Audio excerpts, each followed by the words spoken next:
Hello applicants, welcome back. और हमने कल में 2 चैप्टर कर लिया हुआ था कल तक में। आज हम लोग का नया चैप्टर शुरू हो रहा है विच इज चैप्टर 3।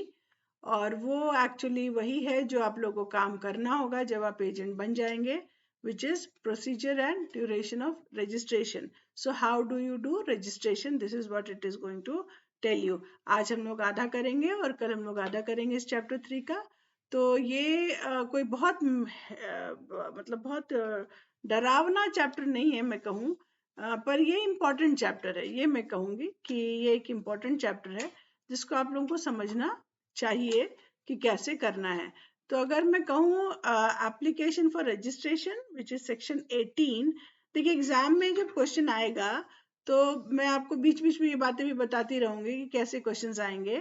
तो मान लीजिए क्वेश्चन आएगा कि एप्लीकेशन जो है वो किस चैप्टर में किस सेक्शन में दिया है, तो आपको ये याद रखना है कि सेक्शन 18 में एप्लीकेशन फॉर रजिस्ट्रेशन दिया है। तो क्योंकि इस तरह के क्वेश्चन आ सकते हैं।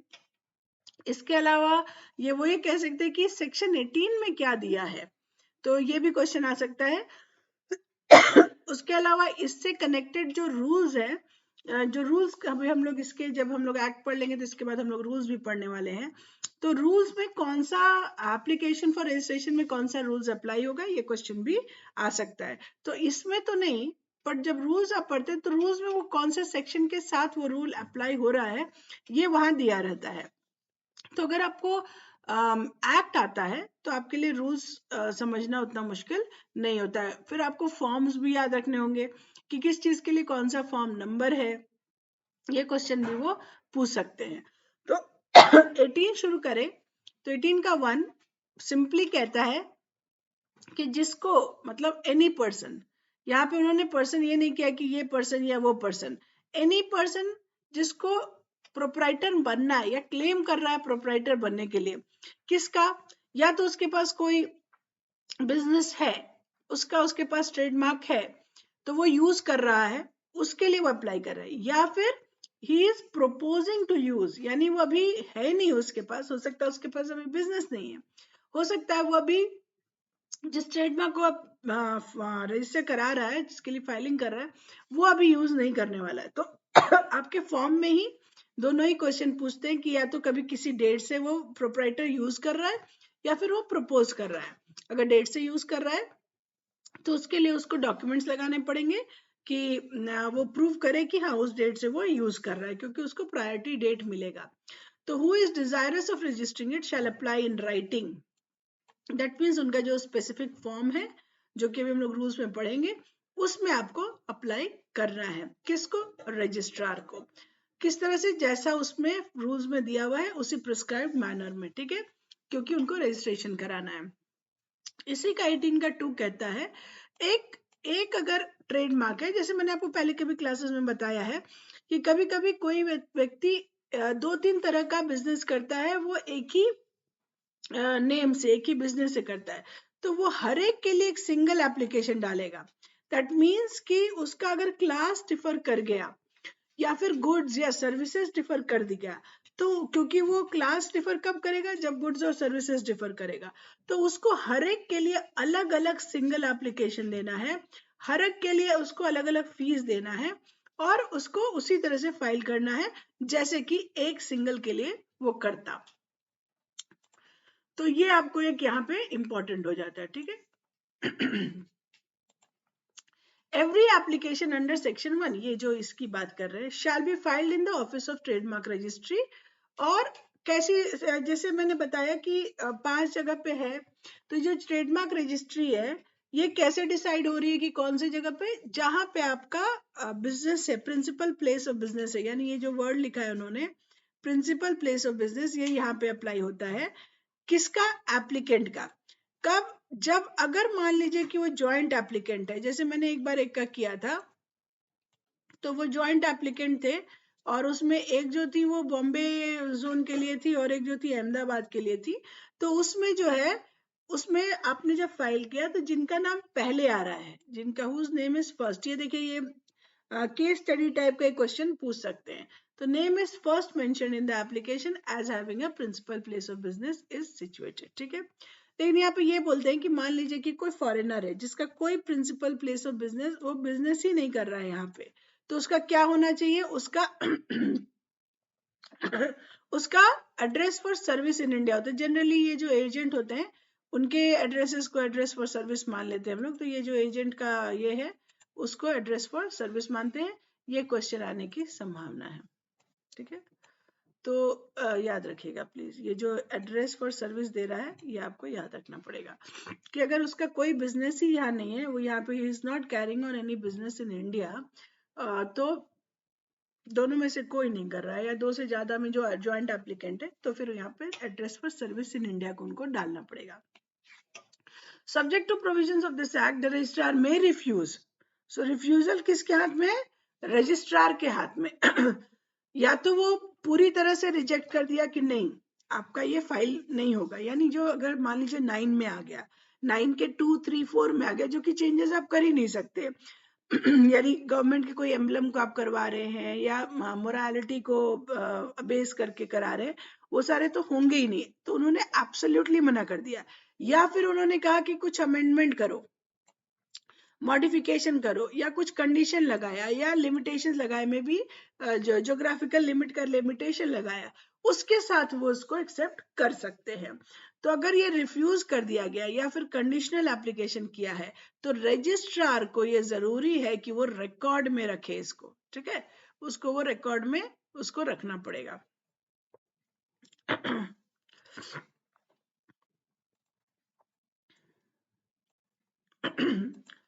Next is withdrawal of acceptance. मान लीजिए इसमें उसने विड्रॉ किया, यानी इसके 18 के 5 में विड्रॉ किया है कि आपका एक्सेप्ट हम नहीं करते। कई बार ऐसा होता है कि रजिस्ट्रेशन के पहले उसने कहा कि एक्सेप्ट कर लिया है, पर जब रजिस्ट्रेशन होने वाला, यानी रजिस्ट्रेशन का जब टाइम आता है उसके पहले उनको ये लगता है कि उन्होंने एरर में एक्सेप्ट किया है, कुछ गलती छोड़ दी है, तो वो विड्रॉ कर सकते हैं। या फिर देखिए यहाँ पे शब्द का इस्तेमाल हुआ है और, तो दैट मीन्स ये या ये, या फिर उनको ऐसा लग रहा है कि it should not be registered और रजिस्टर करना भी है तो हम कुछ कंडीशन या लिमिटेशन लगाएंगे, तो इन सिचुएशन में वो आपको बुलाकर आपकी हियरिंग करा के उसके बाद वो विड्रॉ कर सकते हैं या फिर नहीं एक्सेप्ट करेंगे, ऐसा कह सकते हैं, ठीक है। एडवर्टीजमेंट फॉर ऑफ एप्लीकेशन, ये सेक्शन 20 है, ये क्वेश्चन आता है, ठीक है। एडवर्टीजमेंट किस में है, ये क्वेश्चन आने की संभावना है, ठीक है, तो 20 में है। तो ये कहता है कि एडवर्टीजमेंट फॉर एप्लीकेशन एक्चुअली उनको करना पड़ेगा। वो जब मान लीजिए एक्सेप्ट कर लिए हैं कि ठीक है ये मतलब हम लोगों ने मान लिया है कि इसके नाम का कोई और नहीं है, तो वो एक्सेप्ट कर लिए। तो जब ये एक्सेप्ट हो जाता है और अगर पूरी तरह से एक्सेप्ट हुआ है या फिर लिमिटेशंस के साथ एक्सेप्ट हुआ है, तो रजिस्ट्रार को इस पर्टिकुलर जिसको उन्होंने एक्सेप्ट किया है उस पर्टिकुलर मार्क को उनको एडवर्टाइज करना पड़ता है। तो क्वेश्चन ये उठता है कहाँ पे एडवर्टाइज करना है। देखिए ये वर्ड इस्तेमाल हुआ है प्रिस्क्राइब्ड मैनर, यानी कि इनका एक जर्नल होगा उसमें वो डाल देते हैं कि ये इसको हम लोग एक्सेप्ट करने के लिए तैयार हैं, ये अब रजिस्टर होने की संभावना है, ठीक है। तो ये 9(1) या 9(1)(2) ऑफ 11 अगर आता है तो फिर वो उसको ये देखेंगे कि भैया किसी गलत कारण की वजह से तो इसको एक्सेप्ट नहीं किया जा रहा है, तो उसके बाद ही वो डिसाइड करते हैं।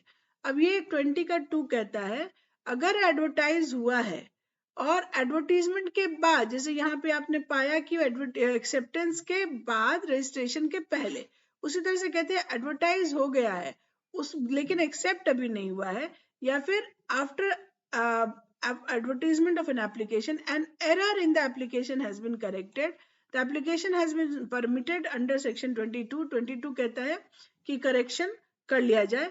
तो यहाँ पे रजिस्ट्रार के पास डिस्क्रिशन है कि वो उसको एप्लीकेशन को एडवर्टाइज करे या नहीं करे, ठीक है। अगर कर दिया है तो उतने पे छोड़ दे या फिर उसको फिर से एडवर्टाइज करे अगर उसने एरर अंडर सेक्शन 22 अलाउ कर दिया है in the correction in the error. आज का लास्ट कर रहे हैं हम लोग opposition to registration. Opposition to registration का मतलब क्या होता है? देखिए, जब रजिस्ट्रार ने, जब आईपीआर ऑफिस ने आपको अपोज किया था तो वो ऑब्जेक्शन था, और अपोजिशन कौन करता है? दूसरा ट्रेडमार्क ओनर कर सकता है, जिसको ऐसा लगे कि ये इसके सिमिलर है और इसको मार्क मिल रहा है, which is not, should not be allowed, तो वो एडवर्टीजमेंट के 4 months के अंदर, या फिर जब इस केस में री एडवर्टाइज किया गया है तो उसके 4 months के अंदर वो राइटिंग में देके, नोटिस इन राइटिंग देके वो उसको एडवर्टाइज करा सकता है, ठीक है, अपोज कर सकता है। उसका स्पेसिफिक मैनर है, वही सेम, अगर ये स्पेसिफिक बोल रहे हैं तो यहाँ पे जो ये बोले ना prescribed manner, that means the form which we have to study about in the rules. तो वो जो फॉर्म्स है उसके बेसिस पे वो आपको डालना है। और पेमेंट जैसे आज के डेट में 3000 है, बट ऑनलाइन के लिए 2700 है, that is the fees which you have to pay registrar को अपोज करने के लिए, ठीक है। वो जो आएगा उसकी नोटिस रजिस्ट्रार उसको दे देगा। आपके जिस एप्लीकेंट का रजिस्ट्रेशन वो हुआ है कि उनको अपोज किया गया है, तो ये रजिस्ट्रार जो है उसको विद इन 2 months देगा, और वो बोलेगा कि आप इसके लिए काउंटर स्टेटमेंट दीजिए। The word used is counter statement, जो अगेन उसका ये प्रिस्क्राइब्ड फॉर्मेट है। देखिए, प्रिस्क्राइब्ड मैनर है, फॉर्म है, आजकल ऑनलाइन ही करते हैं तो वो फॉर्म में पूरी तरह से वही निकल जाता है। और उसको अगर उन्होंने काउंटर स्टेटमेंट नहीं दिया तो मान लिया जाएगा कि ये अबैंडन्ड है, यानी आपने छोड़ दिया उसको। तो जब ये काउंटर स्टेटमेंट रजिस्ट्रार को मिलता है तो रजिस्ट्रार इसकी कॉपी जो है, जिसने अपोज किया था, जिस पर्सन ने अपोज किया था, उसको वो दे देते हैं, ठीक है। तो वो जब देते हैं तो यहाँ पर वो कह सकते हैं दोनों पार्टी को कि I want to hear you. देखो, ये डिजायर किया रजिस्ट्रार ने तब कहते हैं, बट आज के डेट में सभी को बोल देते हैं कि आप इसके लिए अगर कुछ देना चाहते हैं, आप कुछ बोलना चाहते हैं, या फिर उस समय आप कुछ रिकॉर्ड्स में डॉक्यूमेंट डालना चाहते हैं, तो ये उनको दोनों को हियरिंग के लिए बुला सकते हैं। आफ्टर हियरिंग अगर उनको ऐसा लगता है कि जो एविडेंस दिया है, दोनों में से किसी पार्टी ने एविडेंस दिया है, उसके बेसिस पे हम इनको कंडीशंस दें या लिमिटेशंस दें या कुछ चेंजेस करवा के हम इनको मान जाएं तो मान सकते हैं, या फिर वो ऑब्जेक्ट कर दें तो वो सही ऑब्जेक्शन है तो वो भी मान सकते हैं। बट ये भी वो चेक करते हैं कि जो ओपोनेंट है वो जेन्युइन है या नहीं है, इनका ये भी कंसर्न रहता है।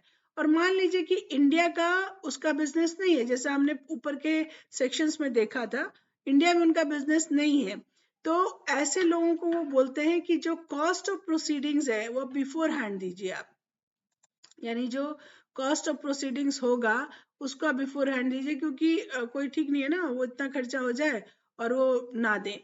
तो ये cost of proceedings beforehand दे, ताकि ऑपोजिशन अगर वो कर रहे हैं तो जेन्युइन कर रहे हैं तो ठीक है।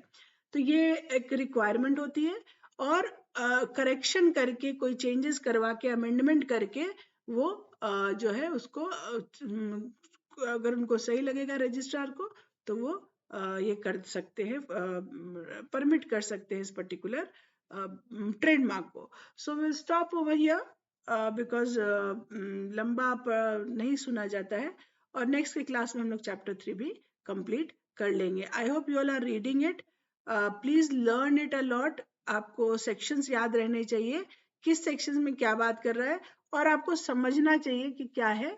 आप जब आप मुझसे सुनते हैं वीडियो, उसके बाद आप उसको पढ़िए। अगर आपको कुछ मोड्स में चेंजेस चाहिए, please do suggest in the comment box, और सब्सक्राइब कर सकते हैं आप, ताकि आपको रोज जो है वो वीडियो ऑटोमेटिकली आपको नोटिफाई होकर आ जाए। Thank you so much.